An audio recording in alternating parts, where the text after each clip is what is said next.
Dustin, I do the events. Glad you came through to hear, of course, Dani Shapiro in discussion with Glenn Kurtz, a really fabulous series that Glenn's been doing here with us, what we call Conversations in Creative Practice. A couple quick words about Dani then. Her most recent memoir is The Really Truly Exquisite Devotion. I can't urge you guys to read it strongly enough. But she's also the author of the novels Black and White, Family History, and the earlier memoir Slow Love. She's been published in The New Yorker, in Granta, in Tin House, Elle, Vogue, Plowshares, and among a few others. And lately I've actually grown a bit obsessed with her really wonderful blog on her own website too, that you guys, I can urge you to check that out. It's essentially her prose in smaller doses, which is what we have the attention span for at this point. And she's here tonight speaking with Glenn Kurtz. Glenn is a critic and author of the funny, really remarkable memoir, Practicing, A Musician's Return to Music, which we also have for sale up there, and I do urge you guys to read that. So let me turn it over to Glenn to say a couple things about the series, and then Dani will read a little bit, and then we'll get right into that conversation. And there'll be time for questions, of course, at the end. Thank you, everybody. Quick round of applause, please. That rather than talking about the finished products that tend to be the focus of these readings, to talk really about the workshop in which the finished products take form. So that was the purpose of this series, and there'll be a fall series as well. I've been really looking forward to this event more than any other that I've done recently, because I've been traveling. So Devotion came out at the beginning of February, and I've been talking about the finished product and talking about the book, and talking about the book as something that's finished is in a way. It can never really be truthful to what the process was that went into creating it.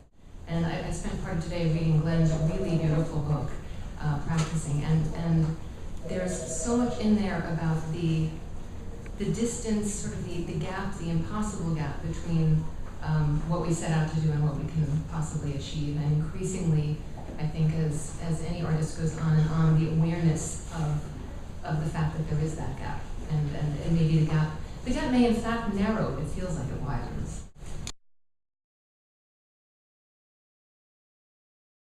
So let me tell you a little bit about Devotion, and then I'll read a little bit from it.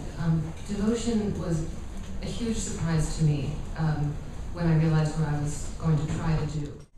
It's my second memoir. I never thought I would write a second memoir. When I wrote my first memoir, I thought I was completely done with the memoir form. My first memoir, Slow Motion, is a story. It's a very dramatic story. I hoped to never, ever have another such dramatic story to tell. And I'm a novelist. I felt like I'm most at home in writing fiction. So a few years ago, much to my surprise and sort of horror, I was in the middle of my yoga practice one day, and the word devotion appeared, as if in neon. I've also never had a title before. I've had a book. I've had whole books without titles, including Slow Motion. But the word devotion materialized, and I realized I had been in a state of kind of existential anxiety.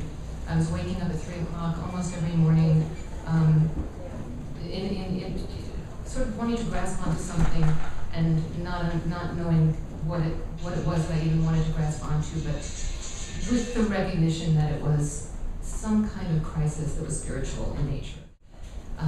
I grew up in a very religious home. I grew up in an Orthodox Jewish home, and I fled that at the earliest opportunity, but I didn't replace it with anything, which was fine for a really long time, until suddenly here I was in my early 40s. I was the mother of a young child who was asking me a lot of questions about what I believed, and it wasn't fine anymore.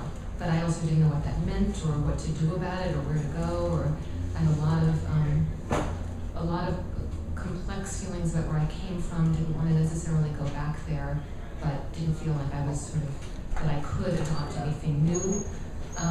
So I decided to really embark on a search, not remotely for answers, but of sort of living inside of all of these questions and seeing what would. I've been trying to read different sections from Devotion every time I read. In fact, what I've been doing is opening the book at random and reading. I'm not going to do that tonight.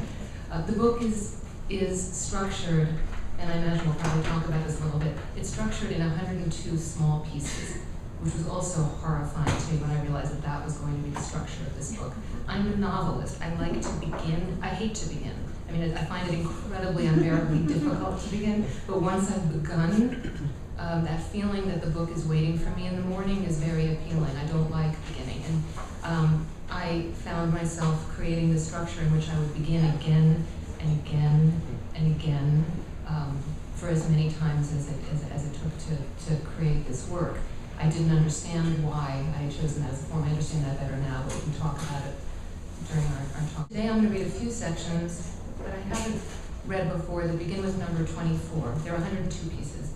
I will just say that a few things, had they not happened in my life, I would never have written this book. One is that we moved from the city to rural Connecticut. My husband and my little boy and I, we just up and moved in 2002 from Brooklyn, from Prospect Heights where we lived, to the northwest corner of Connecticut. Another is that our son, when he was an infant, was very, very sick and faced almost impossible odds of having become sick and then nearly impossible odds that he would recover, both of which happened. And during that time, I would find myself praying, but having absolutely no idea who or what I was praying to. It was this reflex, the sense that in the event that anybody was listening, I felt like I better have that base covered. But yet at the same time, I had this feeling of, what is this?